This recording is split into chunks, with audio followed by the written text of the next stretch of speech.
எதிர் திசையில வரலாமா தம்பி? எதிர் திசையில வரலாமா? என்ன வேகத்துல போகுது பாத்தீங்க, ஒரு நொடி தானே. என்ன ஆகும் நம்ம நிலைமை யோசிச்சு பாருங்க. எத்தனை பேர்கள் இந்த ரோட்ல சாலைகள் இறந்துருக்காங்க தெரியுமா? எதிர் திசையில அடிச்சு தினம் ஒரு 100 பேராவது போட்டே இருக்காங்க. சார் எதிர் திசையில வர்றாங்க, பொள்ளாச்சி ரோட்ல எதிர் திசையில வர்றாங்க, எதிர் திசையில வர்றாங்க. என்னது நீங்க போய் அதுல போய் சுத்தி வாங்க. எங்க இருந்தா தெரியல, கூட 5 நிமிஷம் ஆகுமா? ஒரு டீ கடையில உட்காந்து 15 நிமிஷம் செலவு பண்றோமா? அவசரத்துல 2 நிமிஷம் மிச்சம் பண்றோம். எதிர் திசையில இருந்து நம்ம இருக்கணும்ல. நம்ம இருந்தா தான் அங்க டீ கடைக்கே போக முடியும், இல்ல வீட்டுக்கு போக முடியும். அங்க பாரு அறிவாளி, அதுல வர எதிர் திசையில தலைக்கவசம் தலையில மாட்டுங்க. எதிர் திசையில எப்பவுமே வராதிங்க தம்பி. ஒரு சுத்தி வந்து பரவாயில்ல, குடும்பம் நல்லா இருக்கும். அப்படி போயிடுங்க தம்பி. நீங்க அதுல போயிட்டு பாத்தீங்களா, அவங்கள பிரேக்கே போட மாட்டாங்க. ஆறு அடிக்கிறவங்களே பிரேக் போடுறாங்களா பாத்தீங்களா?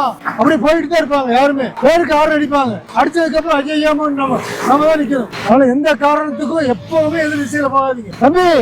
அதுல போங்க, எதிர் திசையில எப்பவுமே வந்து பழகாதீங்க. கொஞ்சம் அறிவை பயன்படுத்துங்க ஐயா.